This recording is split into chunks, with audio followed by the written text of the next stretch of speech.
Untuk mengetahui kondisi terkini korban, kita sapa jurnalis Kompas TV ada Cindy Permadi dan juga juru kamera Bima Wicaksana di RS Polri Kramat Jati, Jakarta. Cindy, seperti apa kondisi korban saat ini? Ya, Vidi, kalau tadi melalui pesan singkat, Direktur PPA dan PPO Barreskrim Polri Brigjen Nurul Azizah kepada Kompas TV yang menyebutkan kondisinya per pagi ini sudah semakin baik, semakin kondusif, tapi memang lebih banyak istirahat, kemungkinan karena efek obat-obatan dan juga anestesi. Nah, RS Polri sebelumnya sudah bilang kalau saat ini yang jadi prioritas awal dari Rumah Sakit Polri adalah peningkatan kesehatan umum atau perawatan kesehatan, peningkatan kesehatan umum dulu dari kondisi anak ini, mengingat bagaimana hasil pemeriksaan awal ketika baru saja dirujuk dari RSUD Kebayoran Lama ke RS Polri. Hasilnya memang ada kondisi medis yang serius, mulai dari ada patah tulang, kemudian memar, luka bakar di area wajah, dan lain-lain, sehingga penanganan kondisi umum ini yang menjadi prioritas. Nantinya sambil dilakukan pemantauan kondisi juga. Apabila kondisinya sudah semakin baik, maka akan dilakukan penanganan dan perawatan untuk luka-luka lainnya secara bertahap, termasuk operasi. Memang RS Polri sebelumnya sudah menyebutkan tidaknya membutuhkan operasi tulang yang akan dilakukan terhadap korban anak ini. Kalau Wamen PPPA kepada Kompas TV sudah menyebutkan kalau operasi ini sudah selesai dilakukan, tapi memang tidak dijabarkan operasi apa. Nah, kenapa tapi operasi tulang ini dibutuhkan? Karena kondisinya lagi-lagi tadi ketika ditemukan korban anak ini mengalami patah tulang di area bahu lengan sebelah kanan, sehingga itu menjadi salah satu tindakan medis yang sudah dijadwalkan, tapi akan menunggu kondisi stabil terlebih dahulu. Nah, untuk korban anak ini sudah dirawat sejak Kamis malam setelah dirujuk dari RSUD Kebayoran Lama, dan RS Polri sudah menunjuk 6 dokter untuk merawat korban hingga pagi ini di unit perawatan intensif anak atau pediatric intensive care unit, Vidi. Cindy, lalu bagaimana dengan ayah korban yang diduga menganiaya ini? Ini pelakunya apakah sudah diketahui di mana dia? Masih dilakukan pengejaran, ini yang juga ditegaskan oleh Wamen PPPA kepada Kompas TV, dan penyelidikan juga tetap dilakukan, tapi memang yang menjadi prioritas hingga hari ini tetap adalah untuk memulihkan kondisi dari korban anak, karena ya tidak bisa dipungkiri bahwa Polri juga tetap membutuhkan keterangan dari korban anak ini, termasuk soal alasan kenapa ia dan ayahnya berangkat dari Surabaya menuju ke Jakarta.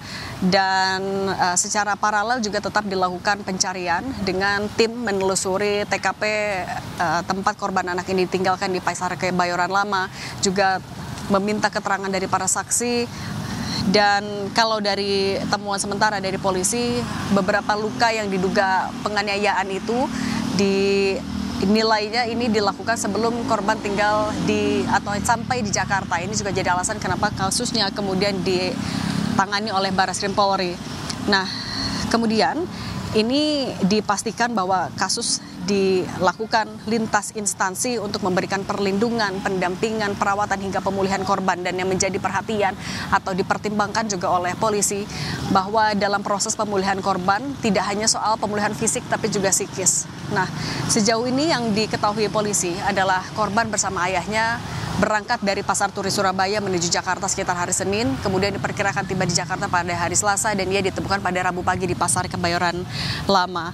Kalau dari KPAI sebagai salah satu yang juga memberikan atensi kepada kasus ini, ia menyebutkan kalau pelaku harus dihukum berat sesuai dengan Undang-Undang Perlindungan Anak. KPAI menyinggung setidaknya soal Undang-Undang Perlindungan Anak pasal 26, yaitu tanggung jawab orang tua mengasuh, memelihara, mendidik, dan melindungi anak. Ada beberapa pasal juga yang bisa disangkakan kepada siapapun pelakunya. Tapi kalau sejauh ini juga masih dilakukan pengejaran terhadap ayah, ada pasal 77B Undang-Undang Perlindungan Anak yang mengatur tentang sanksi pidana bagi pelaku penelantaran anak, yaitu pelaku bisa dipidana paling lama 5 tahun dan atau denda paling banyak 100 juta rupiah. Itu baru dari penelantaran saja. Kalau misalnya memang terbukti kemudian ada penganiayaan yang dilakukan terhadap korban anak yang sampai hari ini masih dilakukan perawatan, maka ada juga pasal 80 Undang-Undang Perlindungan Anak yang menyebutkan kalau pelaku untuk penganiayaan anak bisa dipenjara paling lama 3 tahun 6 bulan dan denda paling banyak 72 juta rupiah. Jika penganiayaan mengakibatkan luka berat, maka pidana penjara maksimal 5 tahun dan atau denda 100 juta rupiah. Kita nantikan juga bagaimana progres kesehatan dari korban anak yang saat ini masih dirawat di Pediatric Intensive Care Unit Rumah Sakit Polri Kramat Jati dan juga pengejaran lokasi di mana ayah dari korban ini berada, Vidi. Di apakah ada informasi setelah anak ini pulih dia akan diasuh di mana atau dirawat di mana untuk selanjutnya? Sejauh ini belum ada pernyataan ya. Tadi kami juga menanyakan kepada Direktur PPA dan PPO Barskrim Polri ya. Masih belum ada respon soal itu. Tapi kalau kita berkaca juga dari kasus-kasus sebelumnya, biasanya yang dilakukan oleh Polri selain membantu pendampingan pemulihan anak dulu di rumah sakit hingga kondisinya betul-betul pulih, polisi juga akan mencari kerabat terdekat yang masih memiliki relasi hubungan darah.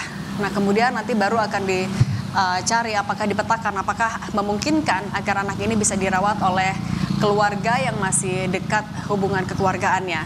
Tapi lagi-lagi fokusnya hingga saat ini RS Polri adalah melakukan perawatan peningkatan kesehatan secara umum, dipantau bagaimana perkembangannya, jika stabil kemudian akan diikuti beberapa tahapan lagi memperbaiki kondisi-kondisi ataupun luka lainnya yang ditemukan juga dalam pemeriksaan awal ini, Vidi. Baik, Cindy Permadi, terima kasih untuk laporan Anda dari RS Polri Kramat Jati.